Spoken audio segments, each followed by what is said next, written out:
Bonjour à tous et bienvenue pour ce tutoriel sur comment peindre une lame en non métallique, non métal métallique avec des reflets de lumière. Alors pour ce faire, je vais utiliser du blanc de chez Procolor ainsi que du noir, la couleur fuchsia toujours chez Procolor, du turquoise encore dans la même gamme.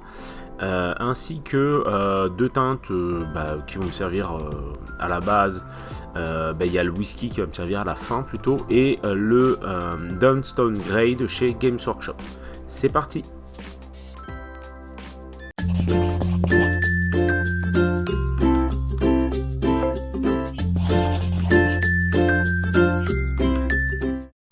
Alors en fait, comme vous le voyez, je commence sur une base gris neutre, et dès qu'on voit la lumière, on va voir un petit peu les différentes zones que j'ai pointées du pinceau, qui vont être des zones qui vont plutôt avoir tendance à prendre la lumière. Donc, comme dans tout bon métallique qui se respecte, je vais commencer par rehausser les arêtes tout simplement, et ensuite, à l'aide de mon pinceau, je vais tout simplement faire des traits pour marquer les zones où je vais vouloir voir apparaître les reflets.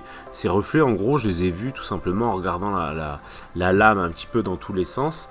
Et l'idée, ça va être de les placer systématiquement systématiquement en opposition, comme sur un non métallique classique, à savoir à chaque fois qu'il va y avoir du blanc, il va y avoir du noir à l'opposé.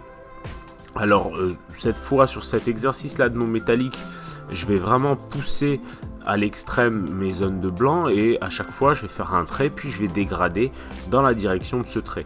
Systématiquement, ce trait va essayer de finalement respecter un petit peu la forme de la lame en termes de direction, de sorte à vraiment épouser un petit peu la direction.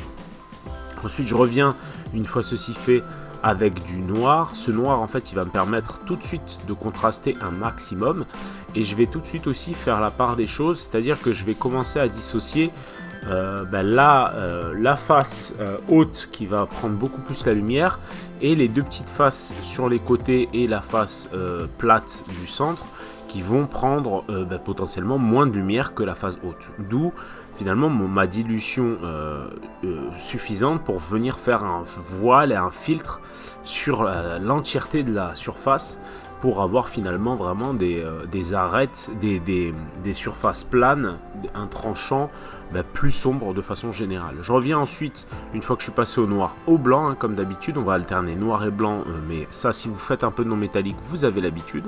Et même si je déborde un petit peu avec mon blanc sur la lame, je ne me prends pas la tête, puisque je corrigerai ensuite avec du noir. Je continue à booster un petit peu au blanc, et puis j'alterne blanc noir jusqu'à avoir un dégradé clean, et aussi et surtout jusqu'à avoir finalement des surfaces bien nettes et bien déterminées.